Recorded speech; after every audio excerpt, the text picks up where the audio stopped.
Mis un commentaire sur ma vidéo. Attends, ok. Ça a commencé de la merde. Ça commence. Aujourd'hui, petite discussion à la cool avec Lucas de la chaîne Minimalist Space. Il y a un outil super cool sur YouTube qui permet aux créateurs de voir ce que les viewers regardent. Et j'ai vu que la plupart des gens qui regardent ma chaîne regardent aussi celle de Minimalist Space. Celle de Lucas, qui a une chaîne aussi sur le minimalisme, comme moi, et il l'a commencé il y a 1 an. Et du coup voilà, je vous livre la discussion un peu éditée parce qu'on a parlé pendant des heures, on y discute de plein de choses, mais surtout de nos minimalismes respectifs.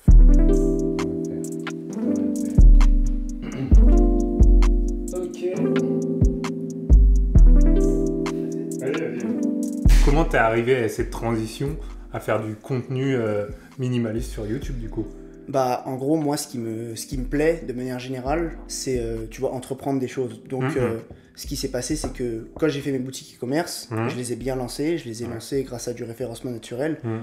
Et après, je me suis dit, bon, qu'est-ce que je peux faire maintenant? Et moi, je suis un mordu de YouTube. Je te l'ai déjà dit, moi, je suis un mordu de YouTube. On l'est tous ici. Je suis un mordu de YouTube depuis des années. J'ai même des problèmes de surconsommation de YouTube. C'est un truc que je peux pas donner. Je peux donner la leçon à personne sur ça. Et du coup, je me suis dit que YouTube, ça me plaisait beaucoup. Je me suis demandé où est-ce qu'il y avait un créneau. Et c'était le minimalisme. Et aujourd'hui, moi, je pratique le minimalisme depuis plusieurs années. Tu vois, j'applique des principes de minimalisme à ma vie. Donc je me suis dit pourquoi pas.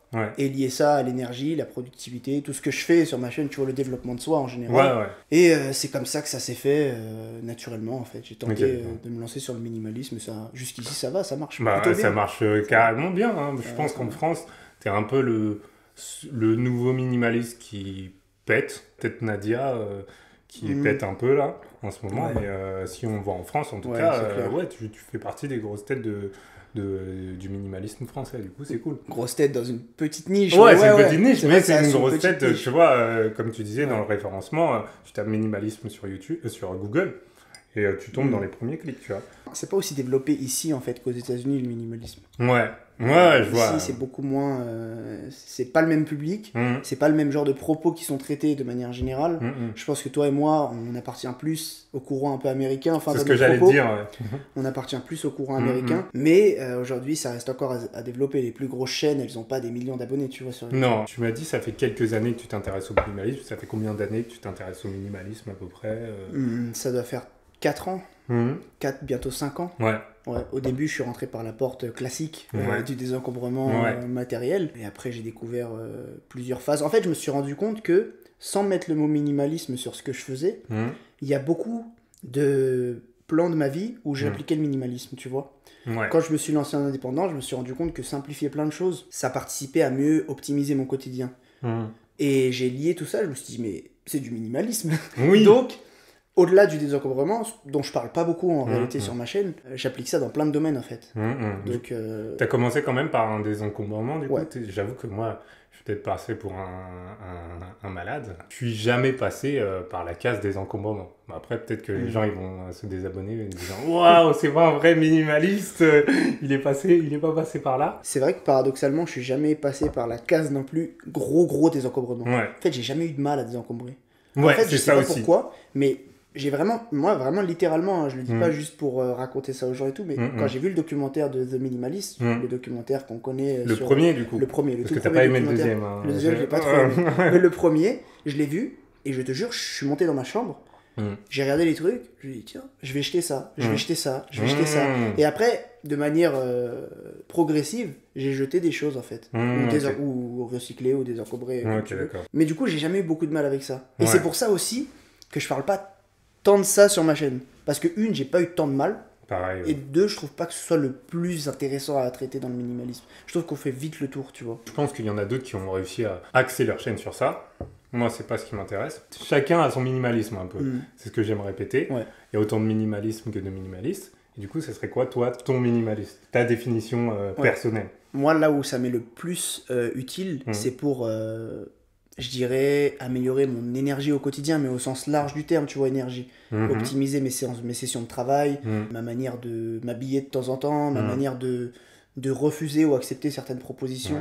Donc ça va vraiment tourner autour de... Je pense que le point central, c'est l'énergie. Comment dire? Ce qui multiplierait ton énergie au quotidien, ça va être le minimalisme. Tu vois, il y a plein de manières de voir le minimalisme. Donc c'est pour ça que c'est dommage que les gens, quand tu leur dis que tu fais un truc sur le minimalisme, ils pensent forcément que t'es un gars qui va chez les gens pour leur apprendre à désencombrer. C'est quoi la doctrine principale pour toi? je vais pas être original, mais c'est se concentrer sur l'essentiel pour aller plus loin. Ok, d'accord. Voilà. C'est écrémer ce que tu fais dans ta vie pour pouvoir pousser tes projets, ton énergie en général et ton chemin de vie en gros. Ok, d'accord. C'est se concentrer sur l'essentiel, quoi, en gros. Le minimalisme, c'est assez simple de base, c'est un truc assez simple à comprendre, mais ce qui va être un peu plus compliqué, c'est de se demander à chaque fois où est-ce que je peux l'intégrer dans ma vie, tu vois. Mais je pense qu'aussi le plus dur, c'est de l'implémenter vraiment. De le faire vraiment. Toi, il y a un point du minimalisme que tu aimerais implémenter et que tu as du mal à implémenter? Bah, clairement, je pense qu'aujourd'hui, pourtant j'ai fait plein de vidéos dessus, je suis beaucoup moins discipliné sur tout ce qui est minimalisme digital. Il n'y a pas longtemps, j'ai fait une vidéo où je disais que j'avais supprimé Instagram de mon téléphone. Là, je l'ai remis. Ah, Eloï qui arrive. Je l'ai remis parce que je dois faire des stories pour où je travaille. J'ai envie aussi d'être un peu plus actif sur... Instagram, du coup je suis obligé de l'avoir. Ouais, c'est clair. Mais clairement, je me prends à je me prends à scroller comme ça. Mais respecte-moi mon fils en fait. Mais en tout cas, ouais, le minimalisme digital pour moi c'est le moment, enfin le truc le plus dur. Toi, ça serait là aussi le plus dur. Mais pour autant, tu sais, tu disais pour rigoler, les gens vont se désabonner. Est-ce que tu penses que c'est parce que tu as des problèmes sur la question encore que t'es pas légitime pour donner des conseils dessus? En fait, quand je vois mes vidéos, c'est des conseils aussi pour moi, tu vois. C'est des trucs, c'est des milestones où je me dis, ouais, j'ai pensé comme ça, et je fais une vidéo, et du coup, quand je reviens sur la vidéo, si je reviens, parce que je regarde pas toutes mes vidéos, bah je me dis, ah ouais, je pensais comme ça, c'était pas mal en fait ce truc-là, du coup, je vais continuer à l'implémenter dans ma vie. Ouais, je suis grave d'accord avec toi. Tu vois, c'est un truc que t'as noté, tu vois. C'est pour ça que je me sens pas illégitime de donner ces conseils-là, parce que c'est des conseils pour moi, de base. Et après, s'il y a des gens qui trouvent un peu de trucs bien dedans, bah tant mieux. Je suis d'accord avec toi, je me suis déjà fait cette réflexion, surtout quand j'écris des mails, parce que le mail, vraiment, bah, les gens qui reçoivent mes mails, ils voient la structure, en fait, de ce que j'ai écrit. Et il y a un effet très thérapeutique à ça, c'est en fait un journal, en fait. C'est un journal, sauf que tu te pousses à aller un peu plus loin parce que tu vas parler à des gens et que tu dois y mettre une forme. En fait. Mais c'est vrai que je me suis déjà posé la question, est-ce que c'est égoïste ce que je fais? Parce que c'est vrai que beaucoup de vidéos que je fais, c'est un peu des pensées pour moi-même, tu vois. Oui. C'est un peu un journal public, en fait. Même si, évidemment, j'ajoute toujours une touche pour aider les gens et pour leur apporter de la valeur et des conseils, évidemment. Mais c'est plus, accompagner les gens dans ton propre chemin, en fait. Ouais, c'est ça. C'est des trucs que j'essaye de faire et je pense qu'ils m'ont aidé aussi. Ouais. Et comme je pense que ça m'a aidé, ça peut potentiellement aider d'autres gens. C'est ça que je me dis aussi. Là, tu parlais de tes mails, de ta liste d'emails. Tu n'en as pas parlé, du coup. En plus de mes vidéos, j'envoie 1 à 2 fois par semaine du contenu en mail. Ok, c'est 1 à 2 fois par semaine. Poussé, 1 à 2 fois par semaine. Okay.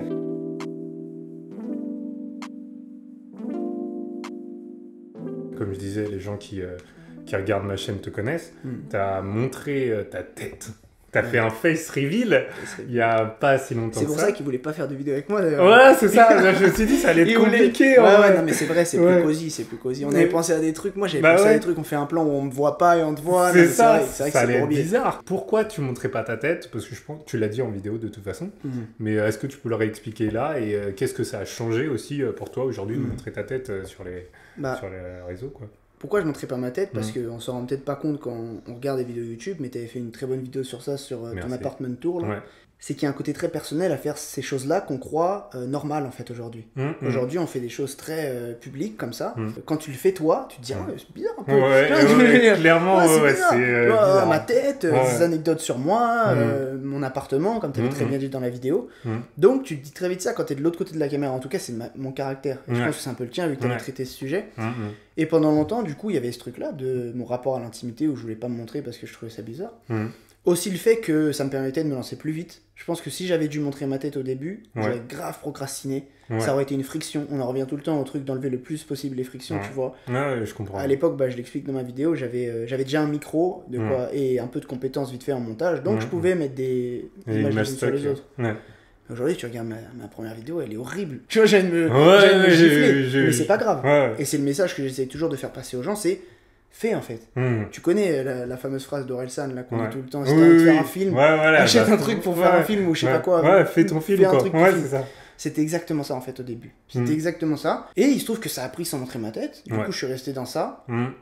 Je suis resté 1 an dans ça, dans la zone de confort entre guillemets, Ouais. mais au bout d'un moment je me sentais assez limité de manière créative en fait. Si j'avais pu continuer à être créatif, si j'avais trouvé des manières d'être créatif sans la montrer, je l'aurais pas montré. Ok, d'accord, t'aurais vraiment... Et je pense qu'aussi ça aurait pas donné à des moments comme ça, tu vois, des échanges avec toi ou avec peut-être d'autres gens par la suite. Et j'avais pas envie de faire une croix sur ça, tu vois. Je trouve ça trop important de rencontrer des gens et de faire des vidéos plus créatives, de laisser s'exprimer mes idées, tu vois. Et ça, c'est vraiment une valeur que j'ai fini par mettre limite au-dessus de l'intimité, en fait. C'est laisser parler ma créativité. Parce que je me sentais beaucoup plus réfréné par ça, tu vois. Ok, d'accord. Donc, c'est les raisons, je pense. Ok.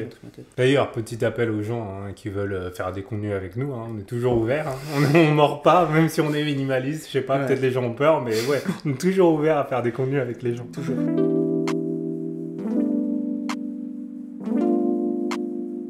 J'ai remarqué depuis que je suis indépendant que c'est ultra important de rencontrer des gens en fait. Ouais. Avant, je me disais plutôt solitaire et j'avais une bande de potes. En fait, et j'étais tout le temps dans le mood de me dire mes potes me suffisent, venez pas me parler en fait. C'est limite si quelqu'un venait venir faire la connaissance avec moi, je disais ouais. Enfin, je le parlais vite fait, tu vois. Mais je me rends de plus en plus compte que c'est important de sortir, de voir du monde, surtout, je pense à cause de la crise sanitaire. Ouais, aussi, je pense que ça. Je pense que beaucoup de gens se sont dit c'est important quoi de faire des choses dehors. Donc le plus je sors, le mieux je me sens, tu vois, pour faire n'importe quoi dehors, tu vois, des activités, voir mes potes. J'allais faire une vidéo sur ça justement entre le minimalisme et les relations. Parce qu'il y a beaucoup ce truc, je sais pas si tu vas être d'accord, mais beaucoup ce truc de minimiser les relations au strict minimum entre guillemets, avoir que des gens qui sont un peu dans ta ligne de vie. Je suis un peu contre ça, parce que je pense que justement en voyant des gens qui sont pas exactement dans tes trucs, et rencontrer le plus de gens possible, c'est ce qui permet de t'ouvrir l'esprit, tu vois, et d'avoir d'autres trucs. Est-ce que toi, t'es d'accord avec... C'est quoi ta relation entre les relations et le minimalisme? En fait, pendant longtemps, tu sais ce que je disais que les relations, c'était une maison. Et qu'en gros, tes potes de ouf et ta famille, c'était les murs porteurs.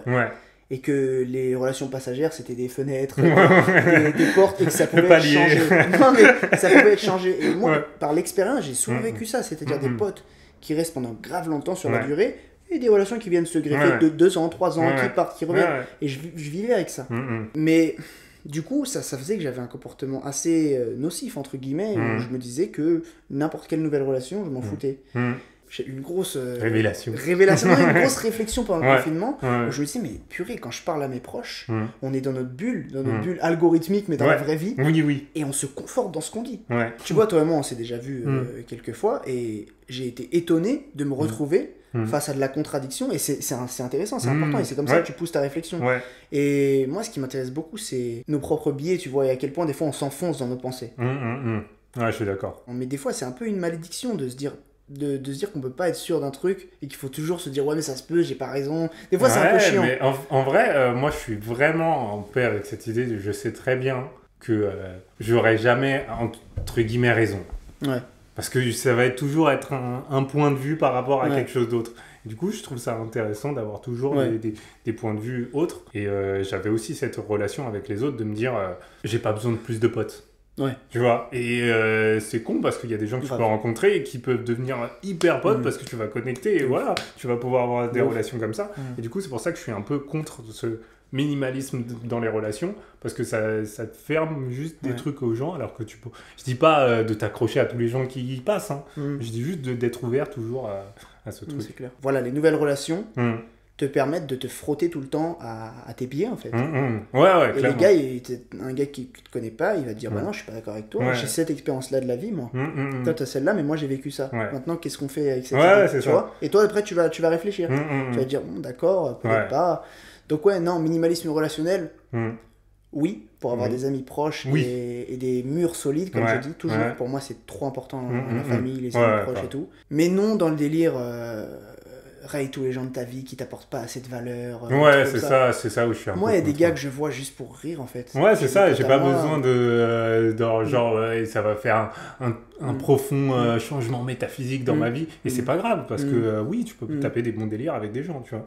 En tout cas, c'est cool. On a beaucoup parlé et on aurait pu parler encore pendant des heures, je pense. Surtout, dites-nous en commentaire si vous voulez voir plus de formats comme ça. Parce que nous, ça fait toujours plaisir Et on peut parler des heures et des heures. Si vous avez aimé cette vidéo, n'hésitez pas à liker. Si vous avez adoré, n'hésitez pas à vous abonner. Et voilà, passe une bonne journée. À la semaine prochaine.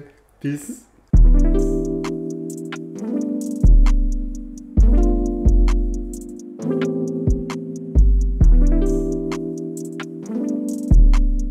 C'est exactement la date où tu as commencé ou pas du tout? J'ai commencé en octobre dernier, le 14 octobre je crois, ou le 13. C'est une date...